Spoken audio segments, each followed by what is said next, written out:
Čau lidi, zdravím vás. Ahoj, nazdar. Ivan a Dan. Čau, čau. Jsme tady. První video na kanále Logpost CZSK. Budeme mít i druhou odnož. Tohleto první video se bude věnovat nějakému tier listu ze čtvrtý série. Nebo aktuálně ke čtvrtý sérii. Ano, aktuálně ke čtvrtý sérii, to zní o něco líp. Budeme si ty listovat všechny lídři, kteří jsou aktuálně ve hře, právě k té čtvrtý sérii, takže tady jsou všechny z těch 4 sérií se starter decku a i nějaký promo lídři, který jste mohli získat. Je to tak. Tak, asi nebudeme zdržovat. Ještě možná k čemu to video bude jako sloužit. Porovnáme si ty lídry ne úplně hratelnostně a ne ani jako zastoupením mezi hráči, mezi hráčskou komunitou, ale tím, jak si vedou dobře po kompetitivní stránce hry. Takže tohle vám poslouží k tomu, pokud nevíte, jaký balík hrát, takže zjistíte třeba díky tomuhle videu, který lídr je silný a jak se plus minus ten jeho balík chová, abyste věděli třeba co zkusit, pokud sami nevíte. Rozhodně nezapomeňte to, že nějaký lídr, když je podle nás ne úplně skvělej, že je špatný ho hrát, nebo že vás od toho nějak odrazujeme, to určitě ne, ale spíš je to k tomu, že pokud chcete získat nějaký výsledky, tak s kterým balíkem tom víc pravděpodobně z těch výsledků dosáhnete. Já chci zároveň podotknout, tak říkal Dan, takže je to, ať už je to třeba podpořený výsledkama a tak dál, tak je to furt z části subjektivní, jo? Takže ne, že se na nás budete vztekat. Jsme otevřený kritice a to je asi tak všechno. Vezmeme to úplně od začátku, vezmeme to od prvních starterů po poslední lídry. Čímž první teda lídr je Luffy, poslední lídr je dvoubarevný krokodýl, fialovo-žlutý. Mm-hmm. Jo. Tak já bych asi začneme teda tím Luffym. Myslím, že se tady shodneme, že ten Luffy je silnej furt, ale z těch červených deků to není prostě ten nejsilnější. Furt tam máme Zora, furt tam máme Whitebearda. Yes. Ten Luffy je dobrý na to, že dokáže ničit dobře, dokáže docela dost dobře agresivně fungovat, kontrolovat tu hru, ale ne vždycky, jsou tam balíky, který ho counterují, proti kterým nefunguje tak dobře, ale dá se prostě zahrát solidně, takže já si myslím, že to je takový dobrý začátek B týru. Rozhodně. Někde začátek střed B týru, něco takového to bude. Jako, pořád je to červená barva, takže je to jeden z těch silnějších balíků. Na to, aby měl lepší výsledky, tak určitě bude těžší na hraní než třeba takový Whitebeard anebo Zoro. Furt se s ním dají dělat dost zajímavé věci, ale je to rozhodně těžší vést si s ním dobře. Já tomu říkám takovej strong local tier. Jo. Takovej jakože na lokálkách, jelikož je tam ta meta white prostě, tak s tím dokážete uhrát velké věci. Ale když ho vezmete na 1024, kde budete potřebovat 10 her v kuse kde budete potřebovat 10 her v kuse vyhrát, tak to prostě nebude úplně nejjednodušší quest, jednoduše řečeno. Není to nemožný. Ne, to rozhodně ne. Ale není to pravděpodobný. Jednoduše řečeno, jo, takže tak. Pak budeme rovnou následovat tady Kidem. Kid se hrál kdysi dávno, to byl top S-tier v první sérii. Yes. Pak se z něj stal filmový Kid, který je jako preferovaný velmi. No, ale ve čtvrtý sérii už se nechytá tak dobře, jako se chytal předtím. Vzhledem k tomu, že přišel Doffy, který je prostě s tou filmovou strukturou silnější, jelikož tam do toho implementuje tu fialovou. Ale furt si myslím, že to je velmi solidní B tier. Ono jde taky o to, že ten původní Kid byl pomalejší prostě a stavil si blokery, velký těla a tak dále.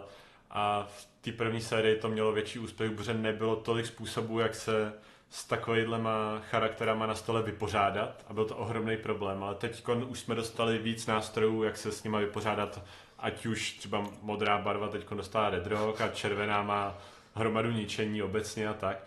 Takže už to není taková překážka a tím pádem ten Kid spadnul dolů. No. Yes. A černá smaže všechno Jo. A tak, no. Každopádně a hlavně to souvisí s tím, že první prostě série byla, snažilo se tam ta agrometa, ale většinově to prostě tam ovládal ten kontrol, jako co se týkalo té první série. Hlavně ten Kid, protože prostě dostat se přes 8-tisícový tělo, do kterého musíte útočit, je těžký. Znáte to, když Whitebeard položí Newgate a chcete mu dát poslední damage. Asi ne, no.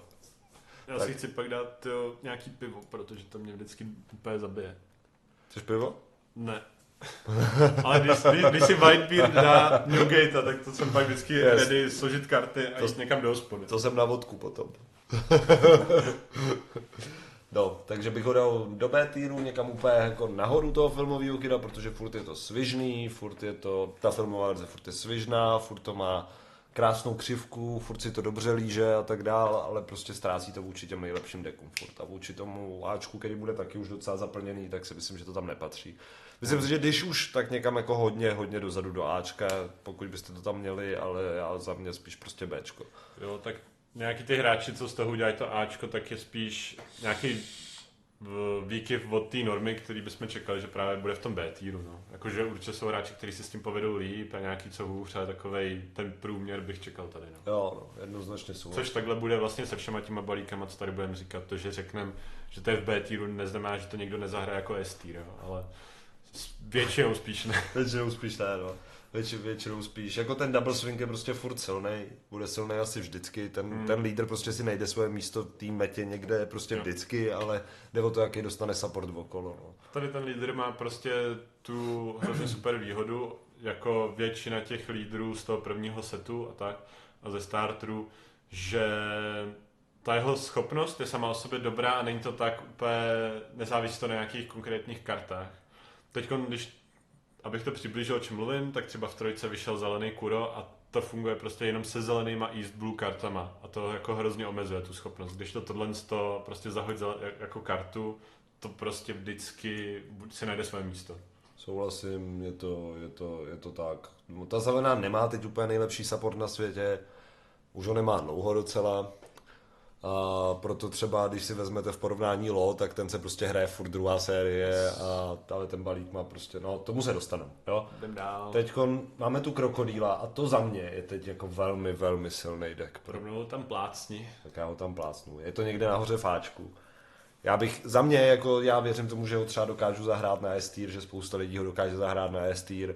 Jediný jeho problém, který jsem teď v aktuální metě vykoukal, ne vždycky to stihne, když mu nepřijde ruka na vodem, když mu nepřijde ruka na to, aby vám všechno položil dolů. A s Katakuri má velký problém, protože ho nestihne zabít do té doby, než Katakuri si začne spamovat životy. A jak si Katakuri začne spamovat životy, tak se dostanete do kolečka, kdy vy mu házíte věci na spot, on si přidává životy, vy mu házíte věci na spot, ale vám to jednou dojde a nemáte nic na stole a on najednou má na stole velké věci.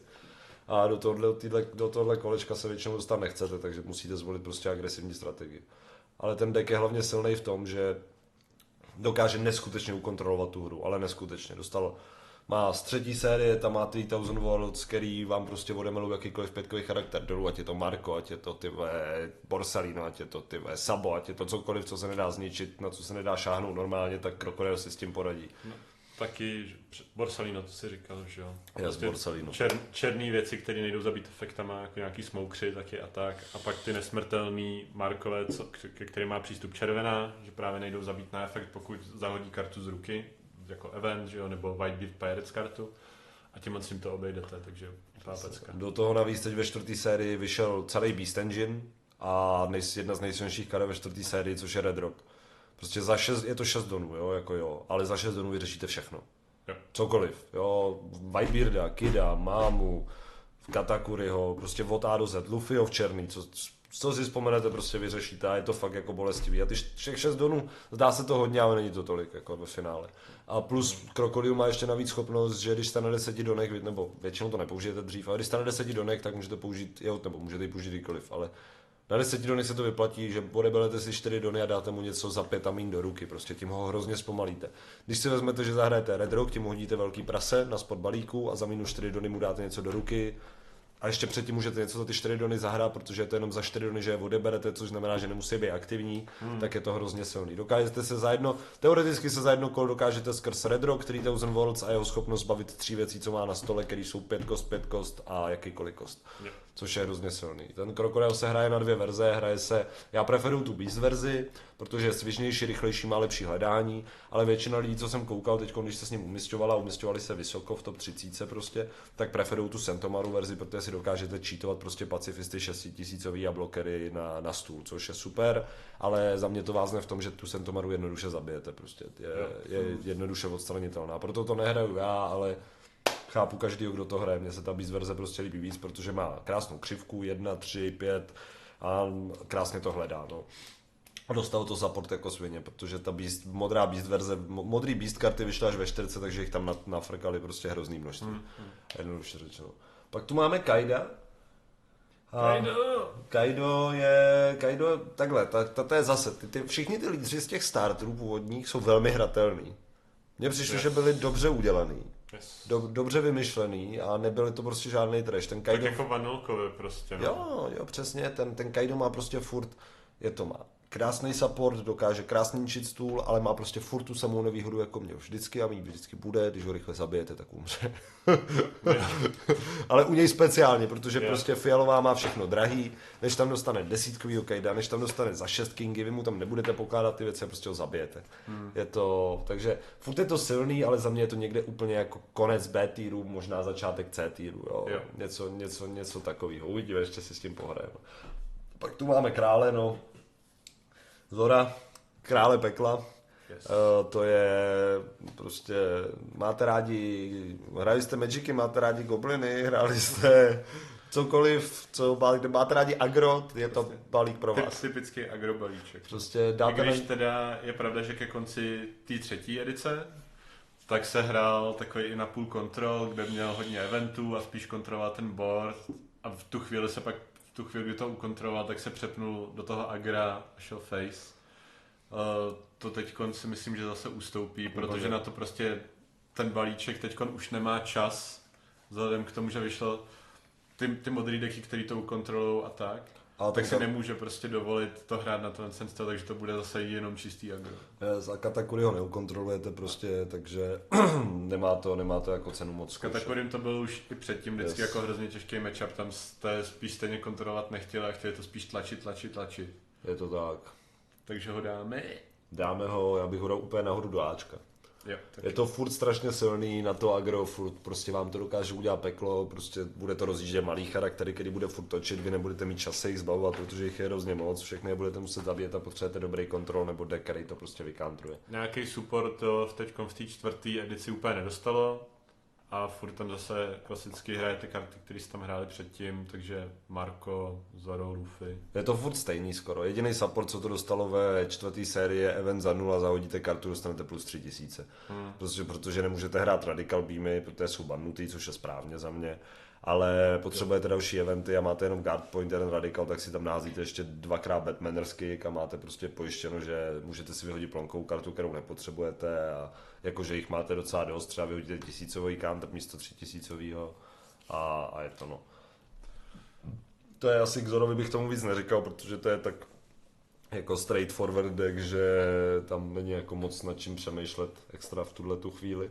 Pak tu máme Loa. Za mě stále prostě jeden z králů. Šoupnil tam. Je tam jeden z králů prostě mety, i když se hraje furt čistě OP 020, nic jiného se tam nehraje. No. Tak prostě ten deck je tak těžký a složitý, ale dává takový potenciál a takovou možnost ho zahrát dobře, že když vám to přijde aspoň solidně, tak jste většinou prostě extrémně nezastavitelný, protože položíte 3 karty na stůl, začínali jste se 7 kartama na ruce, to kolo položíte 3 karty, končíte kolo, máte jich 7 až 8. Jo, je to, a vytočíte tam věci zadarmo, za 2 dony, když máte plný stůl, dokážete zahrát value za 8. Lo je hrozně těžký balíček, řekl bych, že možná i nejtěžší. Taky si myslím, no. Hrozně těžko se tak někomu předává jako říct, tak je vlastně tvůj game plan s tím balíčkem proti tomu, protože máte jenom takový nějaký jako obecný jako herní plán, ale tam je takových komp, takových možností v každém kole, co můžete udělat, že fakt se musíte zahrát x her s tím balíčkem, přečíst si pořádně, co ty karty dělají a tak, abyste věděli, co vlastně všechno vám to dovoluje, protože vám to dovoluje opravdu moc a dokážete se dostat z let, který fakt šílený situace, s kterým se s žádným jiným balíčkem nedostanete. Ale je to náročný a samozřejmě je to karetní hra, takže někdy vám ty karty nepřijdou, to se prostě stává, ten balíček na to prostě trpí. Je to tak, no. Já to říkám vždycky tím způsobem, že ten Lo je ve většině fázích fakt jako neskutečně silný a když vám to přijde fakt špatně, tak jste z nejslabších balíčků na meči v tu chvíli, protože On je závisí na tom, aby měl dobrý prolíznutí. Jo. A jak nemá dobrý prolíznutí, tak nemá karty, nemá co točit, nemůže pokládat, máte jenom 4 životy, rychle umřete, prostě to neuhrajete. Jako uhrál jsem už všemožný hry s tím lovem, ale spoustukrát jsem to uhrál na chybu soupeře, nebo na spoustu jiných věcí, ale když vám to přijde, jak vám to přijde. A hlavně ten lov je tak hrozně těžký se naučit, protože musíte si každou tu situaci, na kterou nějak reagujete, zažít. A máte na ruce non-stop 8 karet a 10 až 20 možností, co můžete udělat. A jenom třeba 2 z těch 8 nebo 10 vás dovedou do toho zdárného konce, občas jenom jedna prostě. Některý jsou intuitivní, některý právě, že vůbec ne, přitom je to jakoby ta správná cesta. Když to máte nahraný a zvládnete se z takovéhle situací dostat, tak je to neuvěřitelně uspokojivý pocit. Dávám to tak hrozný pocit jako štěstí, že jste to vymyslel a že jste to zvládnul a dostal jste se z té situace, že máte ze sebe hroznou radost. Na druhou stranu prostě, když to trpí zrovna na to, že vám ty karty nepřijdou, tak se cítíte jako, že vás ten balíček úplně hodil pod vlak, protože ať už jste hrál sebelíp, zkoušel jste bůh ví co, tak prostě nebylo nic, co jste mohl dělat, i kdybyste se na hlavu postavil. A to je pak fakt nepříjemný pocit. To je extra pain, bych řekl, no. Je to fakt jako, umí to odměnit, umí to potrestat, no, jako hodně. No, to je Klovi, zatím jediný balíček festivalu, kam jsme se dostali teď jako zatím. Pak tu máme Luffyho, dvojbarevnýho, ten má výborný koncept. Mohlo by to být super, ale není. Jo, je to viděl jsem lidi, co se s tím dostali vysoko, viděl jsem lidi, co to zahráli dobře, viděl jsem lidi, co s tím umějí dělat bláznoviny, ale je to prostě o tom, že jste slabší Zoro, něco mezi slabším Zorem, slabším Loem, který se snaží tlačit a zároveň si dávat víc útoků za kolo, ale prostě vás to stojí hrozně moc donů, nemáte v obranu a máte jenom 4 životy, takže umřete prostě. Jo, za mě C-tier, prostě někde mid C-tier, něco takového, nějaký lokal balíček poměrně, no, jakože dá se postavit dobře, dá se s ním smashovat a hned zatím máme Odena, taky zajímavý potenciál, když mu vyjde support, super, když zahodíte Vano kartu, odresnete si 2 dony, paráda, nebudete mít karty za chvíli, no, takhle bych to asi řekl. No, Vano karty furt nějakým způsobem vycházejí, není to nějaký mrtvý koncept, v 6. edici to vypadá, že se taky dočkáme nových karet, takže možná se pak ještě Oden nějak zvedne, ale nezapomínat, že zrovna vyšla 4., takže to je, jestli někde, tak ještě jako třeba půl roku daleko. Yes. A rozhodně se na to nějak neupínat. Aktuálně, kde ten balíček je, tak je tady. Prostě nemáte žádný nový support, nový karty, který do toho dát, takže prostě byste hráli permanentně balík z druhé série, ale což je sice u Loa super, ale u Odena už moc ne. Jednoduše řečeno. Tak, pak tu máme Doffyho, což je za mě teď hodně solidní Bčko, protože dostal support, dostal Red Rock, je to furt ten samý balík, jenom s Red Rockem, dej ho tam. Dám ho tam. Šoupni ho tam. Možná bych ho dal za Kida nebo před Kida, ale jo, možná za Kida, no. Jo, asi jo. Je to solidní Bčko, je to super, ale je to furt ten samý balík, jako předtím cheatujete si věci ze Zora, jak vám nepřijde Perona nebo do Flamingo, tak nemáte jak cheatovat věci ze Zora, protože nevíte, co tam je. A pak máte Red Rock, který odstraní všechno, co jste doteď odstranit nemohli, super, Krokodil lepší prostě. Dof je jeden z taky z těch zajímavějších balíčků, mega kde těžký. Je velký rozdíl, jestli ho hraje někdo, kdo ho umí ovládat a někdo, kdo to neumí. Rozhodně, když je to někdo, kdo to umí, tak je to nebezpečný hráč s tím balíčkem a máte z něho respekt. Bohužel zase je to jeden z těch balíčků, co hodně prostě spolíhá, ta schopnost toho lídra hodně spolíhá na to, že si tam vytáhnete právě nějakou tu kartu, která vám nastaví ten balíček tak, aby fungoval tak, jak chcete, aby fungoval, a v tu chvíli, kdy prostě třeba tu Peronu nemáte nebo Dofio nemáte, tak je to dost smutný, no, jako víte, že už v tu chvíli jako jdete do kopce a ten protihráč proti vám to ví taky moc dobře a spíš se snaží do té doby přejet, aby jste to už tu schopnost jako nevytočili. A v tu chvíli to máte mnohem těžší. No. Yes. Jednoduše řečeno, jak ztratíte ten použil, většinou nezískáte. Jo. Je to je takový balíků je spousta. Pak je tu Kaido, modrofialový, který za mě teď dostal super support. Jo? Dostal support v modrý, celý Beast support, jsou tam krásné karty, můžete si konečně najít Onigashimu. Paráda, kdo by to nechtěl. Jo, to je super, ale furt máte 4 životy a furt vás přejede jakýkoliv agro prostě. A ty 4 životový balíky, já myslím, že někam Jsou těžký, no. někam, a hlavně na to trpějí úplně hrozně, na to. to je úplně strašidelný, jako to. Na jednu stranu je to jako fajn balance, protože máte větší card pool a většinou máte jako nějakou zajímavou schopnost, která pokud byste měli 5 životů, tak to nejspíš toho lídra rozbije.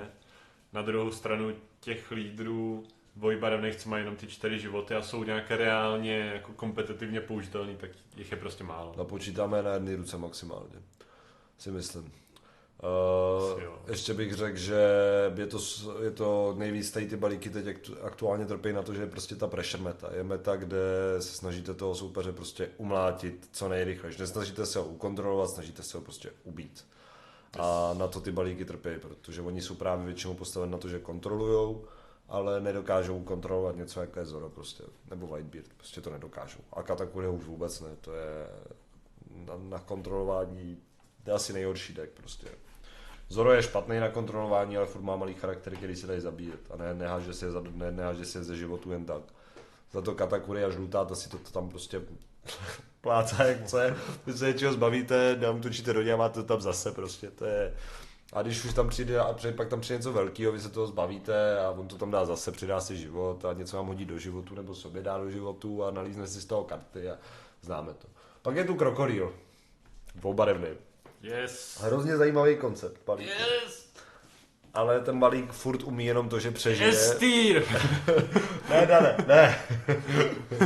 Ne. A dobře, no, tak někam sem. No, ten balík je hrozně super, zajímavý, má potenciál jako prase do budoucna, ale zatím furt umí jenom to dlouho neumřít a pak prostě nezabít. Ten balík prostě už od té doby, co vzniknul, tak byl hrozně dobře mu šlo prostě nechcípnout. Má strašně moc obraných karet, i ten lídr na to je prostě uspůsobený, kantrujete jako život a vydržíte fakt hrát docela dlouhou hru. Jenomže tam není úplně prostor, kdybyste si vzal od soupeře to tempo zpátky, takže vy se furt jenom bráníte, ale nikdy nepřejdete do té ofenzívy, protože je to zase dvojbarevný lídr, takže má jenom 4 životy a když tam vznikne nějaký to kolo, kde byste si mohli vyhodit nějakou potvoru, abyste do té ofenzívy přešli, tak pak chcípnete, protože nebudete mít dost donů na bránění, nebudete mít blokery na stole na bránění a je to game over. No. Yes. Je opravdu pravděpodobnější, než že to nepřítele zabijete, že se prolížete dřív do nuly. Ještě jsem teda neviděl, protože jsme na začátku teprve jakoby té mety toho 4. setu. Nikoho jsem ještě neviděl z toho lídra hrát a je možný, že tam bude někdo, kdo to vybrejní s tím supportem, co Baroque Works dostalo. Teď ve 4. že se to třeba zvedne někam, já nevím, do B tieru možná. Ale aktuálně to je prostě tady, protože na to ještě nikdo nějak nepřišel a neviděl jsem někoho, že by to úplně ani zkoušel. Jo. Já viděl jednoho člověka, který na to má kanál a tam to dělá a tak dál a ten dokáže jako s tím krokodýlem dělat zajímavé věci, ale furt prostě prohrává na to samý. No. Je to furt stejný. Pak tu máme krále, jakože prostě... Yes! Tam se není o čem bavit, prostě ten King prostě má svůj vlastní týr. Prostě všichni víte, že King je nejlepší. Kde se přidává týr. Vy se možná smějete, vole, ale já jsem s tím Ivana vyklet, když hrál Kida v první sérii, což byl jako arguably nejlepší balík, takže... Je to tak, já si to pamatuju do dneška. Úplně to budeš fakt hrát Kinga, no to zkusím. Kurva. Pardon, já to vypípám, ale bylo to tak prostě, no, dostal jsem tušku, banger, Kid dostal -1 na 10 donech a prostě umřel, no. Je to tak, no. No, takže jestli chcete něco vyhrát, tak ten balíček nehrajte. Ano. Pokud nehrajete s Ivanem. Ano, přesně, pokud hrajete se mnou, doporučuji si vzít Kinga, mám proti tomu nějakou vnitřní slabinu, podle mě, nebo něco takového.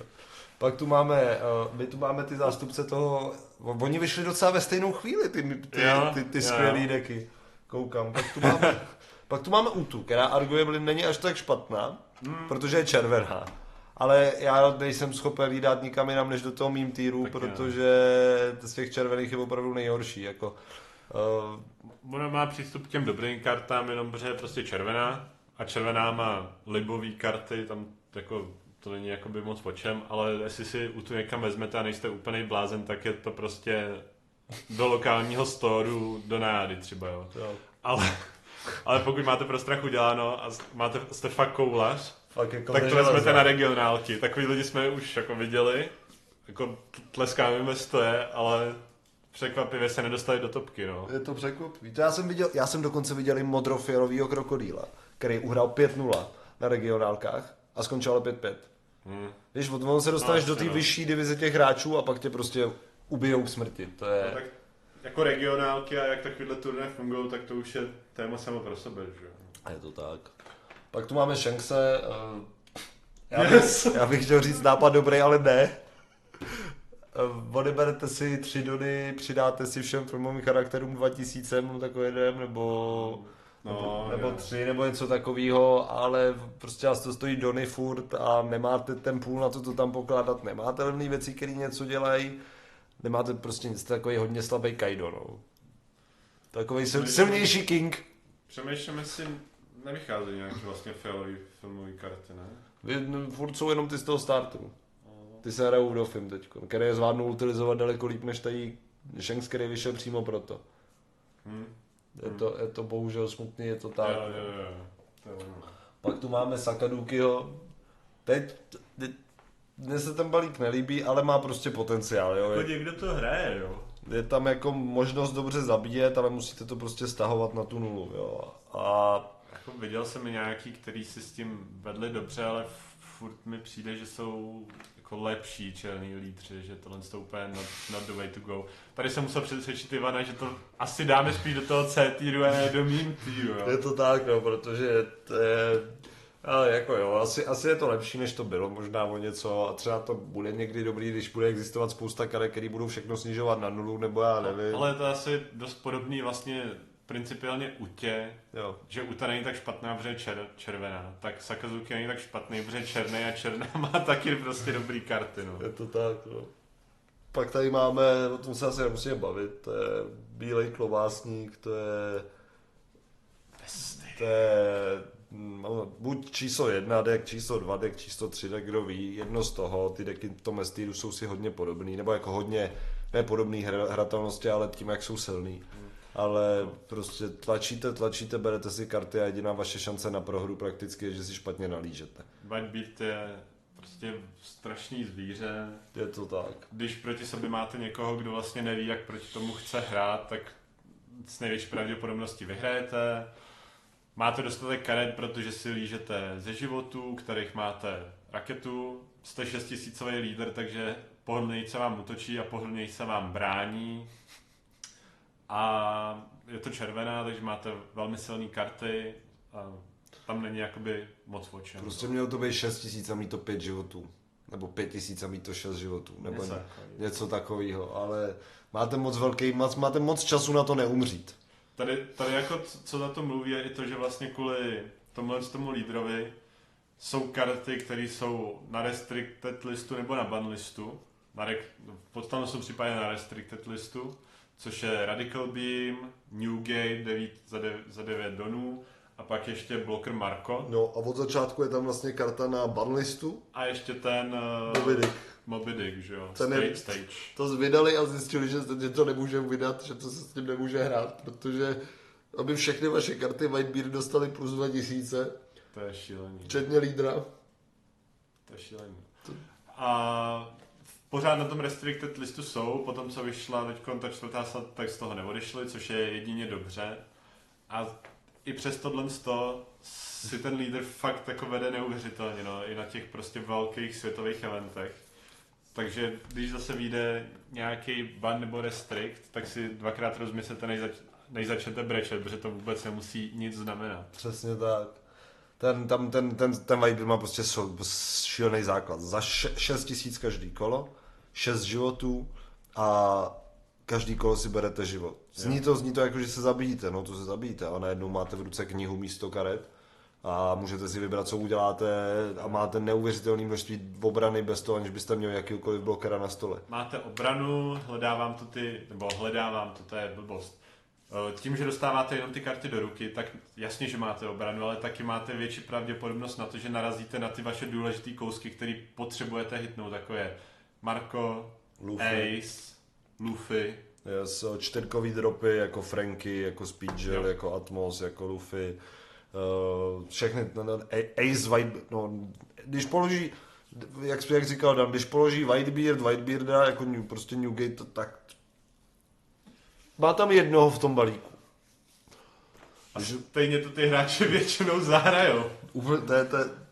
A co pak budete dělat? Hele, ta karta mu sebere jedinou slabinu, kterou má, a to je, že si bere ty životy, takže prostě umře rychlejš. A to není ani slabina ve skutečnosti. Ale v tu chvíli prostě mu to sebere, takže vy položíte Newgatea, máte 8000, nevezmete si život a celý nepřátelský kolo máte 8000, takže do vás ani nemůže útočit. Přesně tak. Takže v tu chvíli tam máte třeba Ace, s kterým jste útočili a pro ně to je furt lepší cíl, protože to je jenom 7000 cíl. Jenom 7000 cíl, přesně.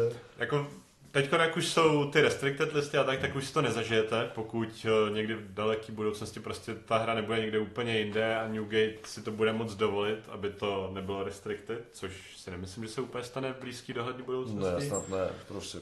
Ale pokud jste třeba nový hráč, tak si to nezažili, když ten restricted list ještě nebyl a v tom balíku jsem mohl hrát prostě 4 ti Newgate a 4x blocker Marco a tak to bylo úplně šílený proti něčemu takovému jít. A ještě 4x museli jste fakt, a 4x VK, museli jste fakt urašovat toho Whitebearda, aby v tu chvíli, kdy to Newgate zahrá, aby mu to už bylo jedno, takže pokud jste to nezvládli, tak týpek měl 2 životy, zahrál Newgatea, ty 2 životy mu zůstaly, byl 8000 a další kolo zahrál toho Newgatea znova. A v tu chvíli jste si fakt říkali jako OK, doufám, že nechcípnul, hlavně ho nesmí zahrát znova. A jasně, že ho zahrál znova. A to, co máte v tu chvíli dělat? Přesně, a k tomu měl ještě z minulých kol třeba dva Marco blokery na stole, takže který neumírej. No, jasně, a v ruce sice měl jenom jeden don, potom co zahrál Newgatea, ale za ten jeden don si přidal 4000. Protože měl Radikal. A Radikal má sice restrikci, že musíte mít maximálně 2 životy, aby to dávalo 4000. A to dobu už nemáte. Ale Whitebeard nikdy tu restrikci nemá, prostě 90% času, když to chcete použít, protože si to sám ubere. To je ty karty prostě, Zorovi to bylo snesitelný, ve Whitebeardovi to bylo nesnesitelný prostě. A i v Zorovi to bylo tyvé na hlavu, ale... tomu není co víc říct, prostě furt je to strašně silný, furt je to straightforward, zabiju tě, ty mě nezabiješ, tečka. Pak tu máme Garpa, to je kombinace červený, super. Dokážete krásně clearovat board, dokážete, jak se proti vám postaví jiná černá, tak si můžete zbalit kufrej do prdele, protože mu nic nezabijete, protože všechno vaše dělá jenom, že to zabije, že to KOčknete, nebo to prostě to KOčknete a to nemůžete, protože najednou na stole máte samý nezničitelný charaktery. Katakuriho to taky úplně nevytrhne, že mu něco zabijete, protože vás prostě ujede svým 7000 útokem. To je jako podobná věc, jako je Newgate prostě. Mám ze základu o 1000 víc než vy, tak vás prostě zničím. Ale teda musím říct, jakoby, že... Je to silný, je to lokál, ne, no ale zase, vidíš to prostě, ona chce nahoru, prostě, ta věc chce nahoru. Potom jsme ještě se nebavili, ne? Ne, potom jsme se nebavili, jak se tam dostal. Tak Garp, jo, někam... Doleva víc by ho dal. Asi jo, no, asi někam nahoru do toho C-tieru. Určitě bude i mezi hráčima víc zastoupený, protože ta schopnost třeba i mě osobně se jako velmi líbí, přijde mi jako, že to je fajn, funguje to na začátku, když teda ten lídr vyšel, tak to bylo, že ty karty mezi sebou nemají úplně synergii, protože červená, když něco snižuje, tak snižuje power a podle toho i ničej červený karty podle poweru, kdežto černá, když snižuje, tak snižuje kost a zabíjí taky podle kostu, tak což jako mezi sebou nedá smysl, ale pak když reálně ten balíček hrajete, tak jo, ta synergie tam prostě je, funguje to. Nejdřív to vypadalo, že tam žádná není a fakt tam je prostě, jo. Je to hraje po snižování kostu používáte na zabíjení s černou a s červený tam máte agro a taky ničení prostě, je to... Pokud hledáte zábavný balíček, tak si myslím, že tenhle ten jako je rozhodně je to zábava to hrát, rozhodně je fajn si to zkusit, můžete s tím třeba jako i něco uhrát, jako asi nevyhrajete nějaký velký event. Ale lokálky možná jo. Lokálky možná jo, když si to pak jako nadrtíte a budete jako fakt znát ten balíček skrz na skrz a budete znát své matchupy, ale rozhodně je to zábavný balíček na zkušení, takže pokud chcete něco jako se jenom pobavit, tak to se dá úplně s klidným srdcem doporučit. Yes, souhlasím s tebou. Jinak tady Sanji, to je, na papíře to zní super, položíte vanilku, otapnou se 2 dony. Jo, je to super, akorát, že vanilky neumí blokovat, vanilky neumí nic a vy prostě umřete, protože máte 4 životy. Je to silnější, než to bylo, protože to má 3000 volts a Red Rock, má to control, ale furt je to prostě někde na konci. Furt je to prostě 4 životy. No. A nutí vás to hrát vlastně karty, které nic neumějí. No. Jako dávám to nějaký tempo, nějaký board presence. Tlačíte. Ale jsou tam prostě věci, které vás tohle celý zabijou, ten balík. No. Je to tak. Sanji za mě není úplně tak špatný třeba do Buddy Battle. Do Buddy Battle je super asi, protože dokážeš vyložit hrozně moc věcí a tvůj kolega tě ochrání. Což teďko není jako úplně jako to, o čem se v tomhle videu bavíme. Jsem si toho vědom, jenom jsem to chtěl jako to zmínit. říkal? Ne. A jenom jsem chtěl, jenom S-tier, S jako Sanji. S jako Sanji, je to tak. Jenom jsem chtěl zmínit, že vlastně Sanji třeba jako má nějaký svoje uplatnění i v jiných formátech, jako je třeba ten Buddy Battle, protože jak hrajete 2, tak ten druhý hráč vás může být víc soustředěný třeba jako na obranu, co se counteru týče a hlavně třeba na ničení, kdežto vy si vybudujete ten board těma vanilkama, který tam jako docela rychle naskáčou a taky máte dost counterů, protože každá ta vanilka je vlastně 1000 counter, takže se to docela hezky kombí s ostatníma balíkama. Je to tak, no. Což je úplně off topic, ale tady to máte, není zač. Je to dám tady poskytnu informaci. Insider knowledge. Je to insider knowledge do Buddy Battle, takže připravte se, Buddy Battle. Buddy Battle is alive. Pak tu máme Kinemona, to byl jednu dobu jsem s ním dokázal docela dobře dominovat lokálkám. Jednu dobu jsem s ním dokázal docela dobře dominovat lokálkám a to hlavně díky tomu, že všichni hráli Agrozora. A Kinemon se hrál hodně, no, když vyšel, protože to byl dobrý zelený lídr, co nebyl Kid. Když jste se to tak vzali, tak jste tam měli vlastně, v tu dobu, co to vyšlo, což byla druhá série, tak tam byl Oden, Kid a Kinemon, když se bavíme čistě o zelených lídrech. Oden byl takovej, nic moc, jako dalo by se, ale žádná hitparáda, ale byly tam ty vanokarty, které tam zůstaly jako podpora pro toho Kinemona, s kterým vyšly i nový vanokarty, takže to bylo super, to automaticky bylo silnější. A pak už to bylo jenom, jestli je teda lepší hrát Kida nebo Kinemona a v tu chvíli to i vycházelo, že Kinemon byl ten lepší zelený lídr většinou, protože ten styl, jakým se ten Kid hrál, tak to opadlo a bylo potřeba najít jako jiný styl, aby byl zase silný. A ten Kinemon byl prostě lepší a hrál se hodně. Je to tak a hrál se hlavně na to, že vám kontroloval prostě board, pak vás donutil do 0 karet a pak vás přes Yamato, která dával double banish, tak vám prostě vyházel životy a vy už jste nikdy nezískali žádný karty. Tam bylo, že to kombo nějak jako Okiku, Yamato a Nidomu. Jo, no to bylo, jak to říkáš, když jsem hrál, všichni hráli Zora, jo, všichni říkali, protože Zoro byl prostě strong a tak. Yes. No, akorát tam prostě vy Zoro něco zahrál, vy jste zahráli Nekomamushiho, resnuli jste mu to, zabili jste mu to. Zoro něco zahrál, vy jste tam měli Okiku, resnuli jste mu to, zabili jste to. Jo, vy jste měli 4 Nekomamushi, 4 Izo, 4 Okiku, jenom jste to plácali na stůl, furt jste mu to kontrolovali, měli jste nekonečné množství blokerů ze zelený, který něco dělali. A pak jste tam třeba na konci prdli Odena, který ukontroloval celý stůl a... Oden byl hrozná brutalita, no, ještě vzhledem k tomu, že tam nebyly úplně jako takový karty, které by se ho dokázaly zbavit nějak jako efektivně. A když jste se ho zbavili, tak jste si vytáhli něco jiného, což byla třeba Okiku, což je úplně šílený. Ale OK, ale teď v tu chvíli, když tam máte Odena, tak prostě dostane Red Rock a jde na konec balíku, takže on KO se nezaktivuje a nazdar, no. Stalo nás to kolik? 8 donů. A Whitebearda stejně nepřetlačíte prostě. 8 donů, ne? 8 donů. No, takže dobrý. A Whitebearda stejně nepřetlačíte a můžete... Já jsem prohrál na regionálkách několikrát v té druhé sérii. Já jsem sice dominoval lokálkám s tím, ale jak jsem se dostal na regionálky, tak to prostě umřelo vždycky, protože jsem tam položil Odena, že dám Whitebeardovi 2x za 16, v té době ještě nebyl restingnutý radikál a dostal jsem prostě 2x za 16 vykantrováno. Takže prostě super, zábavný deck, soupeři ho nesnášejí většinou, ale velmi zábavný z mé strany, jako, ale není to kompetitivní úplně, no. Ivankov, ten fungoval jenom jednu sérii a jenom... A ani ne celou tu sérii. Jenom trochu. Jednu sérii, jenom trochu. Jednu sérii v jednu takovou jako dobu, no. Takovej velmi niche deck, prostě, ale myslím si, že ještě nějak Impel Down by měl dostat nějakou podporu v budoucnosti, nevím, jestli to je... Nemyslím si, že to je ta 6. edice, ale že to bude taková ta edice mezi edicema, která bude, myslím si, že mezi 5. 6. nebo mezi 6. 7. Takže jakoby daleko, jo, netýká se nás to teď, takže teď to určitě neovlivní standing toho decku, jenomže někdy to ještě třeba možná bude lepší, než je to zrovna teď, jo. Někdy možná, ano, to jsou ty základní 2 slova. Někdy možná, no.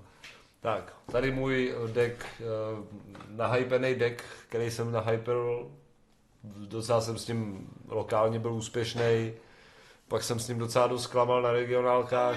Magellan, baby! Magellan, furt je to silný, furt je to dobrý, furt to countruje metu docela dobře. Jo. A furt s tím nic nevyhrajete pravděpodobně. Myslím jako na velkých eventech. Je dost možný, že třeba to zlomíte a dostanete se do té topky, ale úplně to nevidím na... Musíte být, ten balík musí vám přijít přesně to, co potřebujete. Pořád. A proti každému deku tak, jak to potřebujete. Tady je jako teda blbý, že pokud se koukne na ten Ivanův výsledek z regionálek, tak si to bral, protože to countruje červenou a že to je super do Whitebearda, takže Whitebearda moc nepotkal a když potkal ty 2, tak dostal na prdel, jo, takže to je jako docela těžký. To nechci tady jako nějak házet shade, ale jakoby je blbý, když ten plán toho deku vlastně vůbec nevyjde. Takhle, jo, je to tak, já měl teda smůlu, musím říct některý, ne všechny, ale některý tyry jsem měl prostě, představte si, když si líznete opening handu a máte vnitř 3x Kinga po mulliganu. Sedmičkový, jo. King is the god, ale tady jsi to napsal, takže já nevidím problém. Nebudu king shameovat a jedem dál, necháme Magellana. Ten deck je mega zábavný, je to nejzábavnější deck, co jsem hrál možná, když nepočítám Loa, protože ten odměňuje. Ale osobně mě vždycky štve, když prostě Magellanovi hraju, protože vím, že to bude otravná hra, tak pro mě jako protihráče. Bude vám brát Dony, bude vám brát tempo, bude si ho přebírat na sebe, bude mít hodně defenze, bude mít nejsilnější event ve hře, defenzivní Hell's Judgment. Hell's Judgment je prostě báječný. Je tak strašně dobrá karta, jo. Je to super. Prostě vezmete týpkovi 6000 power. Za 2 Dony.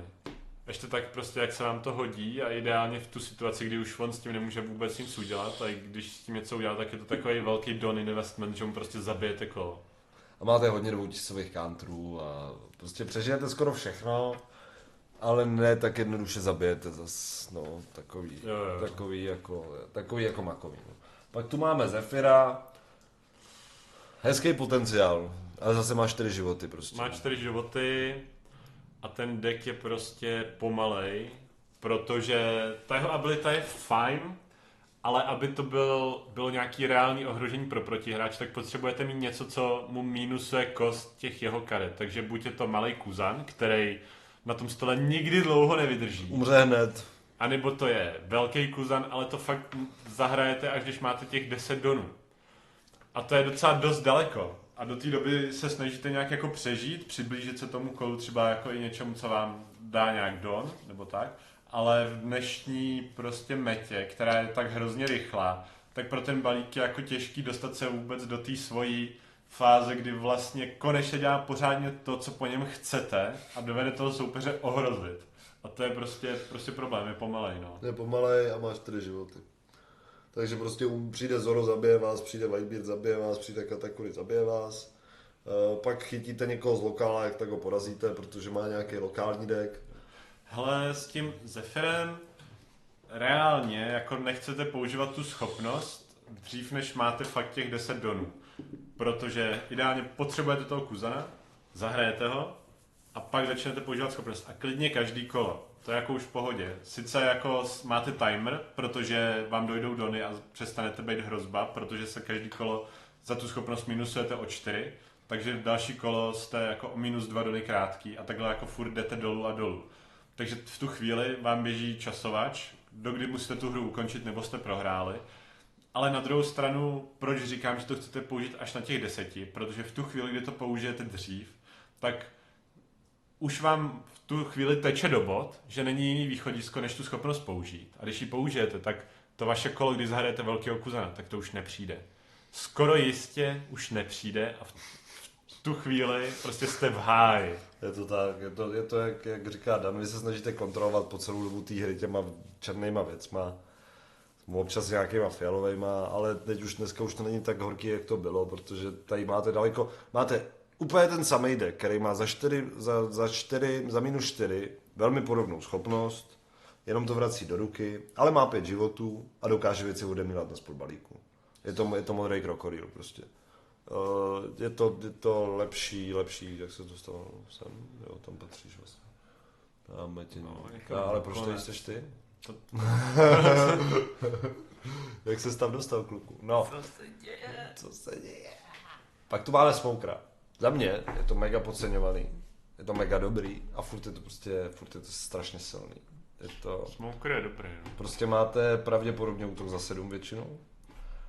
Nechcete se zabíjet jedničkový charaktery, co má nepřítel na stole, pokud to není Zoro a nemá jich hodně. A každý koutočte za 7 a non-stop čistíte. Máte 5 životů. Je to silný, je to kompetitivní deck, není to asi úplně šlapák na největší vrchol, ale furt je to velmi, velmi silný. Mm-hmm. Zase velmi silný, skoro jak Katakuri, akorát nemáte 7tisícový útok, ale můžete si hrát se svýma životama. Což v dnešní době, když máte Begiho a Sanjiho, který vám dokáže vyřešit to, že nemůže jít člověk letal a můžete si ho tam dát, anebo Sanjiho, což je bloker, který zahrajete z triggeru a má 5000, což je dobrý útok i dobrý blok, tak si myslím, že to je prostě Ačko a docela dost vysoko. Takhle bych ho dal mezi Smokera a... Jako rozhodně... Ale těžký balík. Těžký balík a rozhodně chcete využívat tu schopností mámy, protože to je to, od čeho je na co je ten balík postavený. Chcete používat tu schopnost každý kolo, abyste si do těch životů dali něco, co vám pak jako pomůže a uškodí tomu nepříteli. Prolíznete se na to a dáte si tam něco, co nepříteli uškodí. Já vím, že to zní jako úplně jasně, že tady říkám, používejte schopnost lídra, protože je to super. Jako ne asi, ale neříkám to jen tak, protože fakt už jsem potkal jako x hráčů, kteří tu schopnost ignorovali a radši si tam hráli něco z ruky a vlastně tím pádem to vůbec nepoužili. A tím pádem se jenom jako zakopávali jako hloubš do té propasti toho, že jako nejspíš prohrajou. Takže jako určitě používat tu schopnost, protože nastavit si trigger, obzvlášť v té žlutý, která má raketu triggerů, tak je strašně důležitý. Je to tak. Prostě chcete se primárně dostat na 3 životy, kde si můžete jeden ubrat, tím pádem si můžete ten další položit a prostě jenom non-stop triggerujete. No. Je to víc control deck, víc na zamyšlenou deck, není to tak simple jako Katakuri, hlava, ale je to prostě daleko víc o přemýšlení. Asi zábavnější bych řekl. Samozřejmě z mýho pohledu. Pak tu máme Ace. Takhle jsme teda skončili s mámou. Jo. To jsme na začátku 3. série. Jsme na začátku 3. Na začátku 3. série, ve 3. se představila teda žlutá barva, což byl ten starter deck, ta máma. A musíme říct teda, když se na to takhle podívám, tak jestli se něco drží fakt dobře, tak to jsou starterový balíky. Jo, starterový lídři. Myslíš tady Sakazuki, jo, třeba? Myslím starterový lídry ty 1 až 4. Ne, 1 až 4. A nebo tady. Ticho. Myslím 1 až 4. Myslím Kida, myslím Krokodýla, myslím Luffyho. To jsou všechno velmi, velmi Akaida. To jsou všechno v deky, které se furt drží na tom středu, jsou dobře postavený, schopnost dobře vymyšlená, budou hratelný vždycky. Jsou jednobarevný. Jsou takový hodně prostě univerzální ty schopnosti, no. Samozřejmě pak, jak vidíte, tak se dobře drží červená. Jo, prostě červená strong. Červená strong a to je asi tak, jako co se dobře drží. Pak máme tady Ace, toho bych dal někam, je to skoro totožnej deck jako Luffy, starterovej, jenom to dělá jinak. Tady, no. No, někam ale asi je to určitě za něj, yes. Asi možná ještě. Možná i za Magellana, no. Je to zajímavý. Jako, měl bych větší respekt, promiň, že ti do toho skáču, měl bych větší respekt, když proti mě nastoupí týpek s Magellanem, než týpek s Acem, protože Ace je, ačkoliv je to červená barva, takže nebezpečný, tak je mnohem složitější na to, aby to ten soupeř zahrál dobře, tak aby mě to jako fakt nějak jako ohrozilo a podělo, i když Ace má samozřejmě taky super karty, které jsou třeba jenom pro Ace, jako je ten Sun Emperor, Flame Emperor, yes.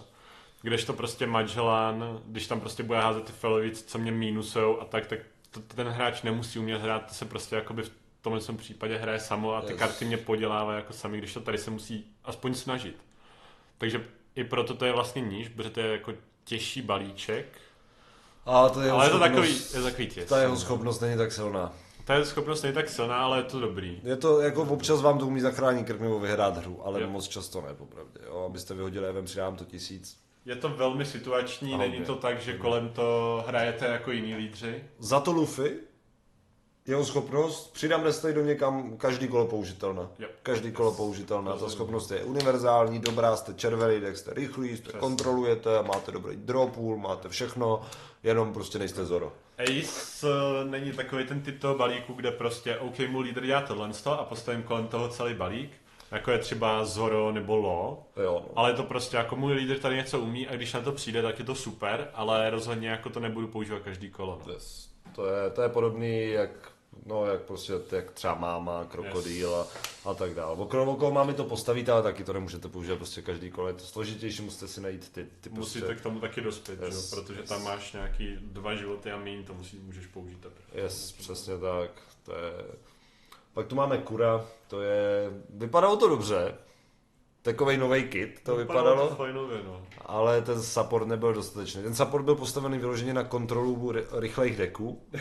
Jako nejlíp, kde Kuro fungoval, tak bylo na prvku, protože se tam měly ještě East Blue karty z modré barvy, který normálně hrát nemůžete. Že? Yes, to fungovalo skvěle. Takže to byla sranda. No. S tím to nikdo nic a najednou Dan Kuro. Jo, to si pamatuju, já jsem si postavil, to jsem byl hodně sladej, to jsem si postavil Katakuriho, nadropoval jsem si mámy, úplně nejsilnější deck, který jsem kdy na prvku postavil. A prvně to napádalo zdrav, říkám Kura, a Dan říká, já už jsem si vyhrál předchozí prvko, jsem teď asi pár minut zpátky, tak já si vezmu Kura, že to zkusím ze srandy. Jsme to zahráli, já jsem asi za 10 minut prohrál, šel jsem někam kouřit, abych se uklidil. A ještě jsem dostal pohitováno, že jsem ho porazil s mým balíkem, proč hraju takový kraviny, když ani nechce vyhrát. Co ti myslíš? A pak druhý den jsem si piknul Kura a skoro jsem to z ní vyhrál, takže bylo to strong. Bylo to silný. Ale jako ten balík na lokálky, no. Podle mě to je prostě balík na lokálky. Někam přední Cčko bych řekl, něco takového. Možná konec Bčka, spíš přední Cčko. Je to takový těsný, no. Má to dobrýho gina, s tím dobře kontrolujete, dobře projdete do hlavy, dáte občas ten double swing. Má to fajn karty, ta schopnost vlastně jako taky nejšpatná, je drahá, teda docela, ale můžete restnout nějakého velkého blokera, takže můžete dát letal, je to fajn. Ale... Je to fajn. Ale proti červený to prostě prohraje, protože to nestihnete, ten balík to prostě nestíhá, červená je rychlá, se Zorem to prostě bude mít problém. Se žlutou to bude mít taky problém. Prostě balík na lokálky. Yes. Arlong je podobný příběh, jenom možná o trochu silnější, protože tam má to žlutý triggerování a je rychlejší. Mně přijde právě slabší, protože má jenom ty 4 životy. No. Jako jo, zase hraje podobný ty East Blue karty a do toho nějaký jako triggery, který stejně jako zahazuje z té ruky, takže zahazuje karty z ruky sám sobě. Asi jo. A má 4 životy, podle mě. Asi Cčko. Teď záleží ta žlutá, no, jestli ten žlutý support, jestli to nikam nenabůstí nahoru. Je super, že každý kolo útočíte za 7 mana, ale si tam kartu prostě za 1 nebo za 2, za 2 dony na něj a 1 don zaplatíte a máte kartu z triggeru, máte triggerovou kartu, ale musíte ji mít zase, jo. Musíte ji mít, jako rozhodně je to super, že si můžete vyčítovat nějakou value na ten stůl, což je jako pecka. Ale není to jakákoliv karta, takže to už jako to limituje to, že tu kartu vůbec jako máte dostupnou a taky to je nějaký don investment, který neuděláte někde jinde, když jako samozřejmě to je lepší. No. Jo, no, ale zase máš 4 životy, no.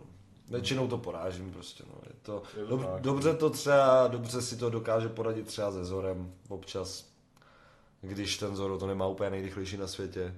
Ale musíte mít Perospera první, to druhý kolo, musíte mít přesnou křivku. No. Jako když budete mít takovou průměrnou ruku, tak to je spíš složitější s tím vyhrát, než ne. No. Pak tady máme Nami. A to je za mě teď strong deck. Dostalo to support East Blue karty, která hledá vlastně, je to dvoutisový counter, který hledá East Blue. Dá se to velmi dobře použít na konci a dává prostě ono už to bylo teď silný, ale bylo to jednoduše porazitelný, když to prostě věděli. Ještě je teda jako těžký, že prostě ty rychlý balíky jsou teď prostě top té mety. A jako prostě... Zoro to sežere i se vším prostě, ale je to takový vysoký B tier. Jo. Je to možná takhle. Na mě není špatná, ale prostě s rychlejma balíkama není dost rychlý. Pak tu máme zase další S tier jednoznačný. Yes, balík, který neumí útočit, má 5 životů, umí si tam cheatovat karty a je to úplně na hovno. Ale ono to zní jako docela dobře a pokud proti tomu třeba nejste zvyklí hrát, že jste to někdy neviděli, což jste asi třeba neviděli. Ono vás to vyděsí, než to bude. Tak vás to vyděsí, no, protože je třeba první kolo a týpek si za to jedno zahraje charakter za 5 donů a vy jste jako, OK, co s tím mám dělat, tohle není dobrý. Ale oni mu tak hrozně rychle dojdou karty.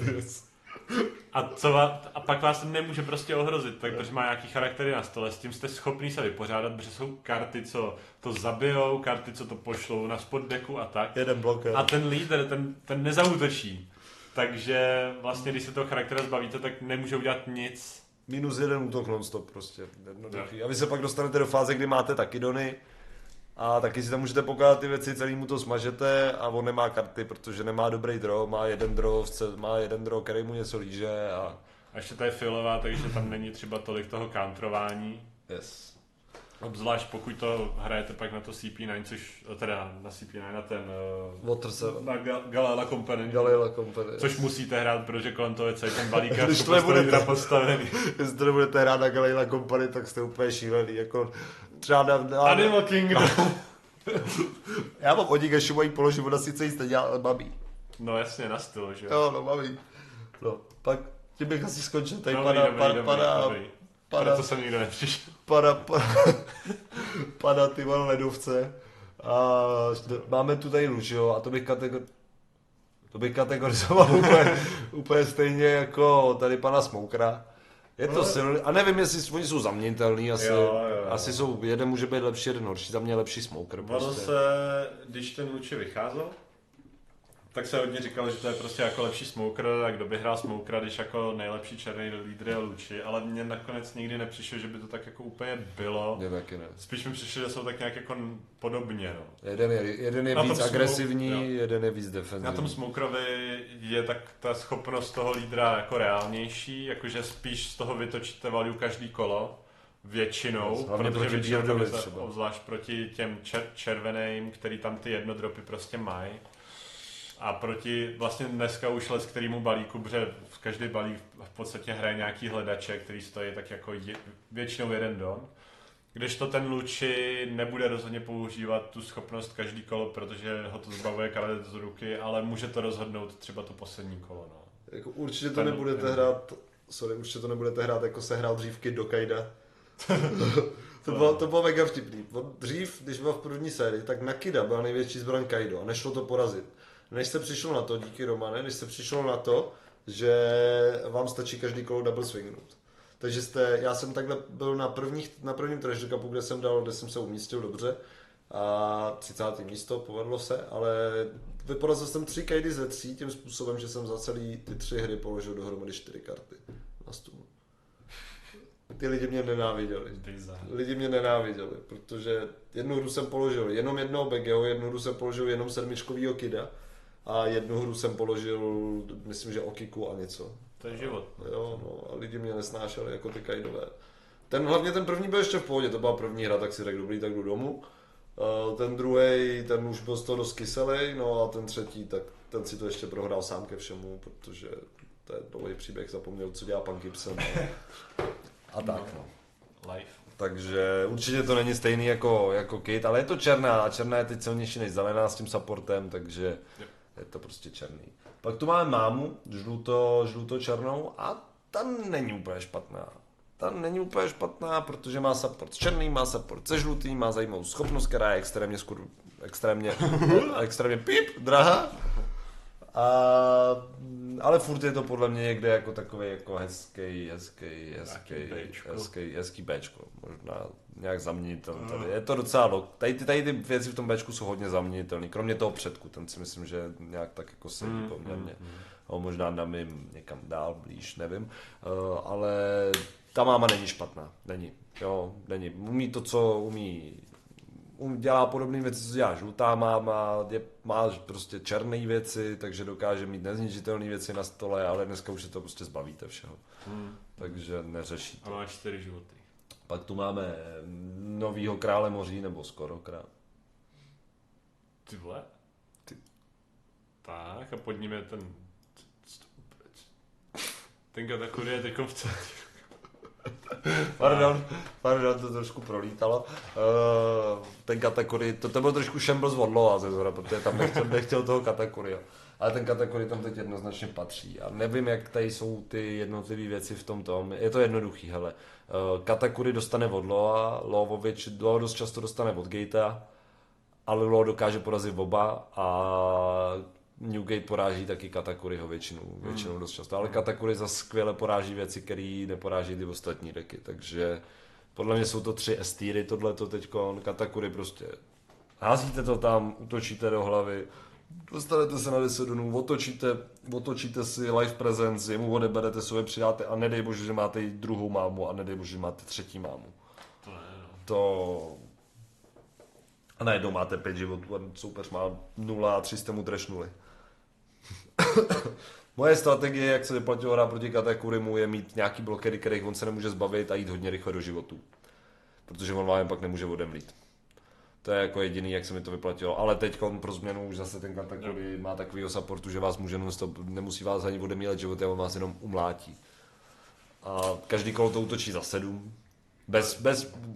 Je to jedno, stačí jeden don a je to za 7. Nemáte žádnou restrikci, nic. A ještě se vám podívá do životů nebo sobě. A ještě si tam dá, co chce. Jakože si to dá buď nahoru nebo dolů. No je to prostě... Za jeden don 7000 útok a ještě získat nějakou informaci prostě navíc. Obzvlášť z těch triggerů, ať už pro sebe nebo pro vás, tak to je to strašně dobrý. No. To je docela shame, to mi přijde jako takový docela... Co tady děláš? To je takový docela shame na smokera mi přijde. Víš, jakože smoker, chudák, jo. Prostě musí mít tam ten jedničkový charakter, má tam tu restrikci a ještě nic nemá k tomu 7tisícovému útoku. A najednou je tady Katakuri a ten má za 1 7tisícový útok a ještě se podívá do životu. To je takový shame trošku, že jsem lepší než ty. Jako ono to dává smysl, ten smoker chudák v tom anime. Jako teoreticky je tam prostě restrikce, že kdyby někdo neměl životy, tak ten to plus 1000 do útoku nedostane. Ne? Je to tak. No, tak dobrý, no, gratuluju. Ne, počkej. Ne, nejdřív, já si musím... Ne, nebo jak to je, jakože záleží teď, jak to odmítí. Já myslím, že on dostane... Zjistíme. Je tam jo, tak dostane, no. Dostane.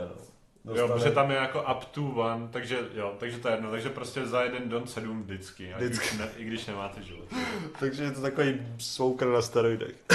Ze žlutou s triggerama, no. Great.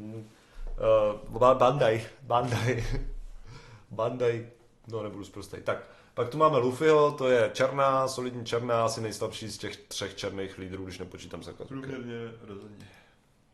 Někde tady bych ho viděl. Tady. Někde takhle zaměnitelně tady s těma ostatníma. Jo. Yamato, no, asi před velkou mámou. Je to jednodušší na zahrání a má to na konci 6000. Určitě, no. Je to, čím dále prostě ta hra, tak tím horší to prostě bude pro vás pak zabít, no. A skvěle to counteruje Zora. Je to super, no. Zora to counteruje úplně nádherně. Proti Zorovi je to vždycky jako příšerný, ta hra pro toho Zora. Yes. Těch 6000 během toho soupeřova kola je to hodně, no. Je to hodně.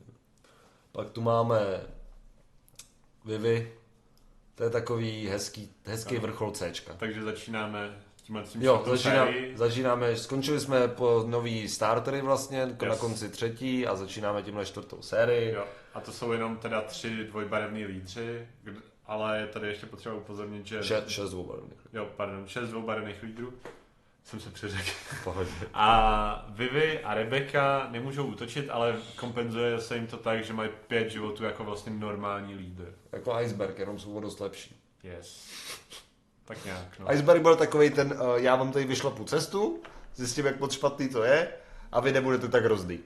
Jo, tak ne. Nějak tak bych to jako to řekl. A Iceberg má ještě ke všemu jenom jednu barvu. No, je to fér. Je to frér. On to zvládá bez ničeho, jo? Prostě vlaštovky, plánečky, všechno v pohodě, ale jsem úplně... Tak, Vivi, já bych řekl, že to je takový staple top C tier. Máte, krásně ničíte, máte, odemíláte na spot, můžete si tam čítovat věci, útočit s nima hned, je to super, jenom váš lídr neútočí. A tam bych viděl celý ten problém prostě. Váš lídr neútočí, když vám umře stůl, prostě jste prohráli. Jo. Můžete si dát jedním útokem, jedním charakterem rush. Není to. Jako ono se zdá, že ten rush jako nahrazuje ten útok toho lídra, že může útočit rovnou, ale stojí vás to do nej, to tělo, ten charakter na tom stole je pak zranitelný. Je teda super, že se z toho aspoň líznete tu kartu. No. Připomíná mi to hned kura tady vedle. Yes. Nic moc v tom, ale na pre-releaseu, wow. Na pre-release to byl oheň. No. Oheň jako neskutečný, fakt dobrý. Pak tu máme Doffyho, to je jeden z nejsilnějších, asi možná nejsilnější lídr z té 4. série teď aktuálně. Asi jo. Já si myslím, že je buď tady před krokodýlem, ale já ho dám za krokodýlem, protože krokodýl mu nakopává zadek. je to silný, má to, ale musí to mít ten. Já to hraju přes Supernova Engine, je to taky silný, ale trošku mi chybí lízání, no. Trošku víc. A ten Film Engine... Pak je ten Film Engine a ten mu dává na lízání a Buena Vista lízání a Utu, která restuje věci a tak. V tu chvíli, co máte něco neblokovatelného, tak vás přejede ten soupeř. No a nehraje se tam jakoby přímo jako do Flamingo Pirates Engine? Vůbec. V tom filmovém, ten hraju já v tom Supernova / Doffy, ale Doffy Engine se bude hrát až v 5, ale nejhorší je, že v 5 ten balík už nebude vůbec aktuální. Dobře, v 5 to dostane hledač. Jo. A jako je Bonnie. Ale paradoxně dřív se říkalo, že Bonnie a tady ty hledači jsou nejsilnější, protože to můžou dělat každý kolo. Ale paradoxně teď mi přijdou daleko slabší, protože v tu chvíli, co je položíte na začátku a resnete, tak vám je zabije ten druhý hledač z toho nepřátelského týmu, který se nemusí restovat. Jo, Nami, Pudding, kdokoliv prostě, Breňu prostě a neubráníte to. Jakoby... To jsou pozdější hledači prostě, Bonnie a ten, jak se jmenuje.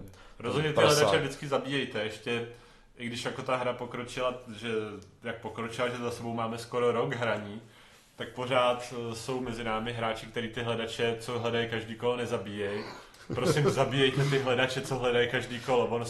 Ono se to třeba nezdá, pokud se nový hráč, ale ta card advantage, kterou prostě tím soupeřovi dáváte, je úplně ohromná a prohrajete na to tu hru. Zabíjejte ty hledače. Hlavně, když vám Lo dá možnost zabít mu Bonnie, tak ji prosím zabijte.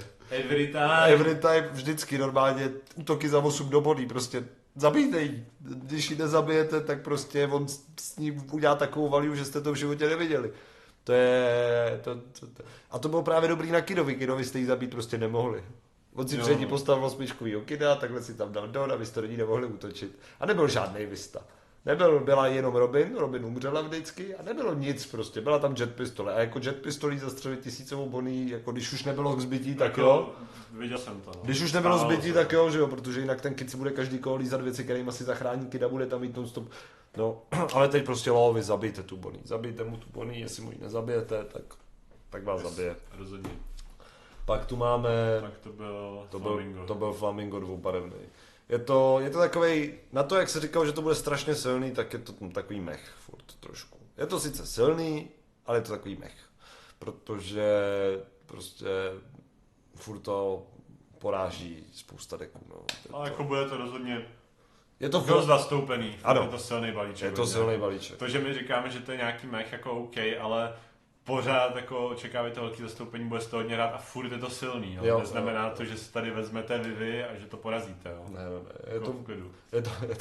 Je to mech na to, o čem se mluvilo, ale furt je to prostě silný. Jo? Pak tu máme Isha. A Isho překvapuje poslední dobou. Isho dokáže se Supernova enginem a s mariňáckým enginem, s X-Drakama a tady s těma věcma, který jsou taky mariňáci a dokážou, třeba malý X-Drake za 4 dokáže boostovat všechny ostatní mariňáky černý, což je úplně Brand New najednou má 4000 prostě. Jo, takže Brand New 1 don a máte 5000, je to prostě bomba. Ale zase, má 4 životy a dojdou mu karty, protože hraje černou, která si trashuje karty. Konec B týru, podle mě. Jo, asi jo. Jo, konec Bčka. Asi bych to dal, ale teda jako vejš, než je třeba ten Zephyr, jako nad Zephyra bych to asi dal. Nad Zephyra, před Kaida Zephyra. Jo. Ten Kaido je možná trošku, to je takový jako ty konce, začátky a středy, prostě tam jsou ty karty jako tak plus minus zaměnitelné, ty lídři. Yes. Je to tak, vždycky patří buď na začátek, na střed nebo na konec, tam by si to člověk může měnit. Tak se. Pak tu máme opravdový mech, protože je to silný, takhle, furt je to silný, ale čekalo se od toho daleko víc. Daleko. A ta Rebecca prostě za mě, sorry Romane, nemá to, co by prostě mohla mít. Má to kombo svý, má Kirose, který zaměňuje každý kolo 500 útok, ale musíte ho tam dostat. Modrá vám ho prostě spláchne na spod balíčku. Jo, má tam toho Orlumbuse, který umí zmenšovat, vy si nemusíte nic zabít, protože tam máte toho Kirose. OK, něco minus 4, to umřete to. Má tam toho Lufiona, který se celý ten balík hraje. Red Rock. Mihawk. Všim to prostě zabijete, jo, to 8 Katakuri dáte to do života. Co stojí ten? 7. Tak to zabiješ, to se dá zabít i přes Sogekinga. Jo.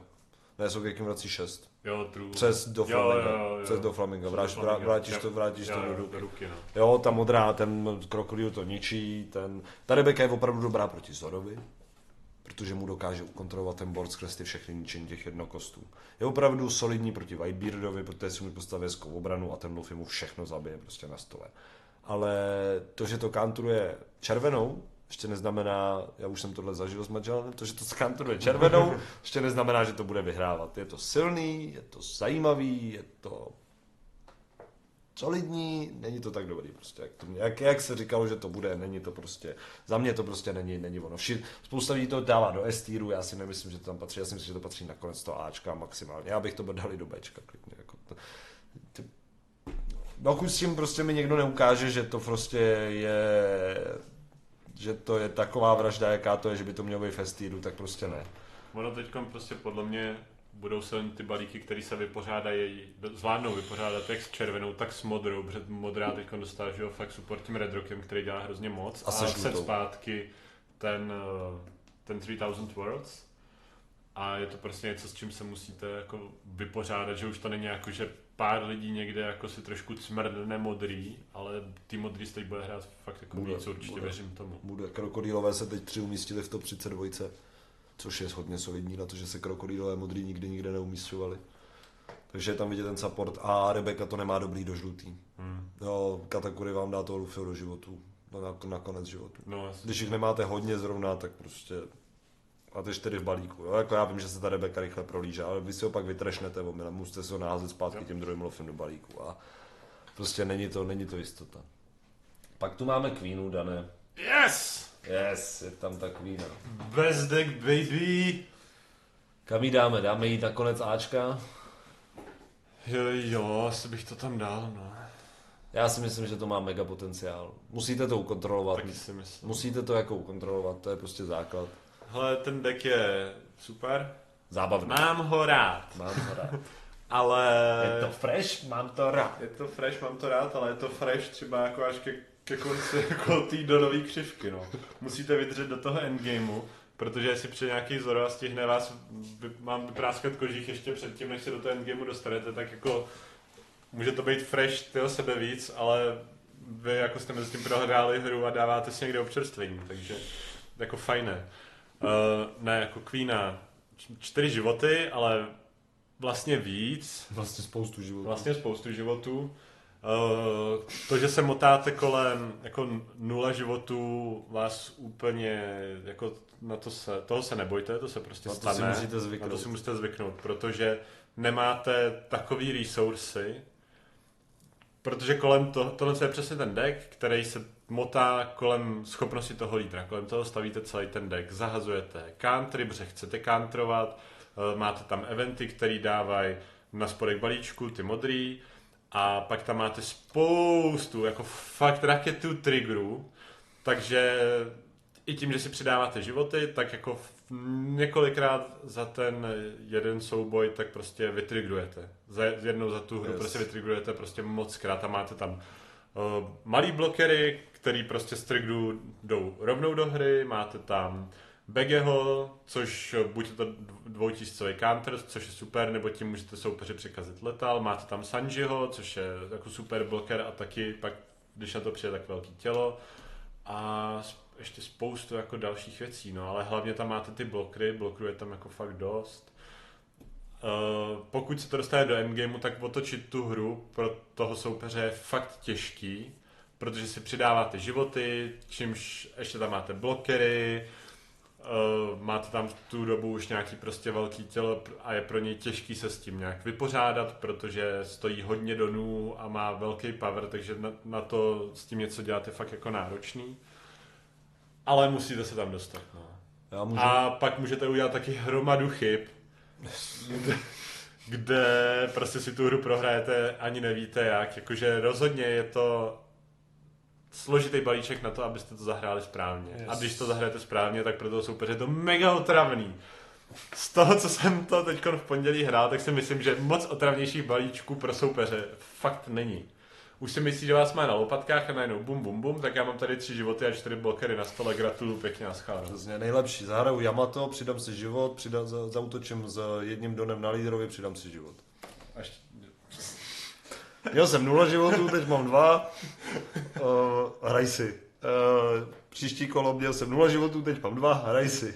A vždycky mu ještě něco umře a nejlepší je ta kvína, já jsem viděl spoustu lidí, jaký hraje, takže do vás vůbec neútočí prakticky, jenom tak za maličko, abyste měli hodně životů, aby mohlo utilizovat tu Yamato. Yes. Snaží se furt držet na 4 kartách, aby neměl prostě víc karet, takže si prostě counteruje z vesela, nepotřebuje si brát životy, když už si vezme život, tak si vezme, využije ho a pak to tam začne. 3000, Red Rock, Mihawk, Mihawk, Yamato, Katakuri. Co je tam super, tak je trojkový bloker Doffy, Yes. díky čemu si můžete nastavit těch 5 horních karet, ale zase to dává prostor pro chyby a je to těžký pak zahrát dobře, podobně jako v normálním Doffym, tím, že musíte počítat s tím jako OK, co si líznu do ruky, co z toho půjde do životu ze schopnosti, kdy tu schopnost, pokud toho blokera hrajete dřív, tak v jakém kole asi aktivuju tu schopnost, kolikrát si předtím ještě líznu, než si začnu dávat do životu, abych si ty triggery, který jako asi mám na výběr z těch 5 karet předpokládám, abych si je tam dokázal dát třeba ty blokery z těch triggerů právě a zbytek, abych si líznul třeba country nebo nějaký velký tělo. Ale jako dává to, vám to velmi mocný nástroj otočit tu hru ve svůj prospěch, ale musíte to udělat správně a to je těžký. Já bych řekl, že tady to je první série, kde to s těma dvoubarevnýma lídrama udělali fakt zajímavě. Jako správně. Když se podíváš, že tady si určíme posledního, já si myslím, že Krokodil je buď začátek C týru, nebo konec B týru. Asi nakonec Bčka bych ho dal. Asi jo, no, jako má to potenciál. Umí si to taky cheatovat životy, má to docela hezký support z toho Baroque Works, má to Miss Sunday, která je úplně skvělá karta. Nevím, jestli bych to nedal před Kaida možná. Je to jako... Je to zaměnitelné, přesně. A zdravím Kubu, máme tam Miss Sunday a naší Květu. A to je super karta. Přijde za 5 donů, máte 6, přidávám don, máte 6 donů, líznete kartu. Paráda. Umí z triggeru přijít -2 dony. Položíte ji, přidávám don, když máte 6 donů, přidáte si kartu, líznete si kartu. Prostě paráda. Je tam taky že velký krokodýl, takže přidáte si život a pak si můžete fixovat handu v soupeřové kole, když máte prostě kartu, která nic neumí, tak se jí zbavíte. Akorát nechcete hrát proti OG krokodýlovi, protože když hrajete proti modrému krokodýlovi, tak si můžete fixovat, co chcete, protože ten krokodýl prostě půjde na spod balíku. Yes. A nebo do ruky spíš ne, ale spíš na spod balíku. Obecně prostě ty velký charaktery budou mít teď s modrou problém. Jo, no Red Rock je věc. Proto je ten krokodýl tak vysoko prostě, protože je to beast teďko, je to bestie. Poráží to jenom něco, co je fakt rychlý, ale když hrajete ten Beast Engine, tak ani to není takový problém. Proti Vibeardovi se třeba úplně beast. Jo, do Whitebearda je to fakt silný. Whitebeard položí 4kovej drop, vy mu ho dáte 3000 na spot. Whitebeard položí 5kovej drop, dáte buď další 3000 nebo red rock. Whitebeard položí 7kovej drop, vy mu ho dáte do ruky, nebo mu ho dáte na spot, ideálně, když je to ace. Whitebeard položí Whitebearda, vy mu ho dáte na spot balíku. Jo, jako Whitebeard prostě si může, vás musí zkusit co nejrychleji zabít. Když jdete druhý, tak nemá skoro šanci, když jdete první, tak nějakou šanci má. Yes. Jo, akorát váš jediný problém s tím krokodýlem, nebo hlavní a jediný problém s tím krokodýlem je prostě katakuri a žlutá obecně. Protože vy ho nestíháte, vy mu nestíháte to odemílat do té doby, než se dostanete na 10 donů a on si začne čítovat životy. A s Queenou si myslím, že ten zápas bude hodně vyrovnaný. Pokud se ta Queena dokáže dostat do toho stádia, že si dokáže čítovat životy a zároveň se zbavit toho, co má krokodýl na stole. Tam jde o to, kdo se komu zbaví víc kartám. My jsme si to vyzkoušeli. Většinou s tou Queenou, obecně jako se všema jakoby hrama, co máte jako Queena, tak většinou je tam někde jako na tom přesně v tom přelomu mezi tou jako mid-gamou a late-gamou je tam jedno kolo, kde se cítíte jako hodně jako v úzkých a je to takový to kolo, že pokud to přežijete, tak máte dost slušnou šanci vyhrát a je tam přesně takový to zlomový kolo, jestli Queenu budete hrát, tak budete vědět, o čem mluvím. Jo, je to tak, no.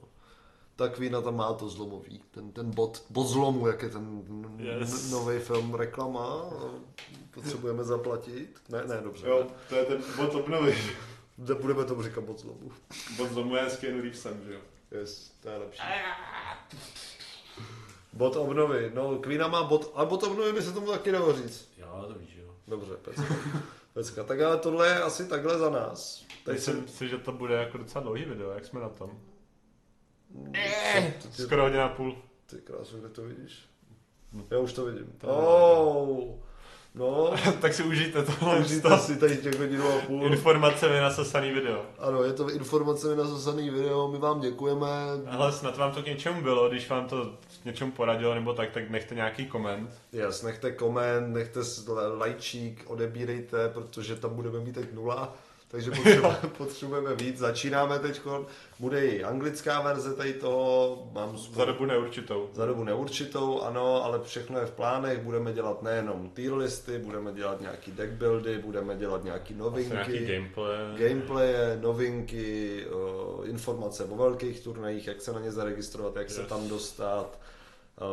A tak no, rozhodně. Prostě tady to všechno prostě ze světa One Pieceu, karetní hry a možná i víc než jenom karetní hry najdete tady do budoucna. Jo, klidně zanechte komentář, nejenom jestli vám to video třeba k něčemu bylo, ale třeba o to, co bychom na to mohli zlepšit, to, co byste třeba chtěli od nás vidět za videa, tak to taky, prostě cokoliv, co byste ze světa One Piece karetní hry chtěli vidět, tak nám dejte do komentářů a my se pokusíme vám vyjít maximálně vstříc.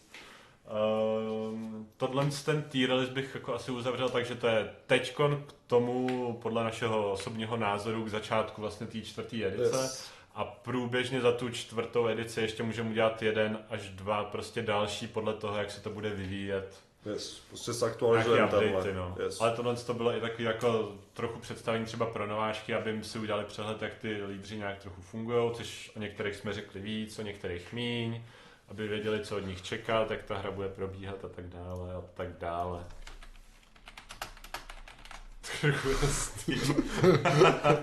Pro nováčky, jo? Tady True S-tier je jenom pro velmi zkušený lidi. Zkuste to od toho normálního původního S-tieru, pak až budete někdy to, tak prostě skočte na ten True S-tier, jo? Pokud jste to video dokoukali až sem a jste nováček ve One Piece karetní hře, tak možná nevíte, že existuje facebooková skupina, která bude dole v popisku. Je to One Piece Card Game CZSK, kde se snažíme sdružovat lidi právě k hráče nebo zájemce o tu karetní hru z Česka a Slovenska, kde dáváme nějaký novinky, můžete tam tradit karty, můžete tam vždycky zažádat třeba o nějakou radu, když si nevíte rady s deckem, kde přijít ke kartám, jak na nějaký balíček, kdy se koná nějaký turnaj a tak dále. Domluvíte si tam tréninkové hry s ostatníma, všechno. Hrajeme tam online ligu, která bude mít pairingy určitě. Která bude mít určitě pairingy. Tímto zdravím všechny, kdo čekají na pairingy. A dneska budou pairingy. A tak tím bych to asi ukončil. A mějte se. Jo, mějte se krásně. A zase příště. Přesně, a zase příště. Pa, pa. Čau, čau.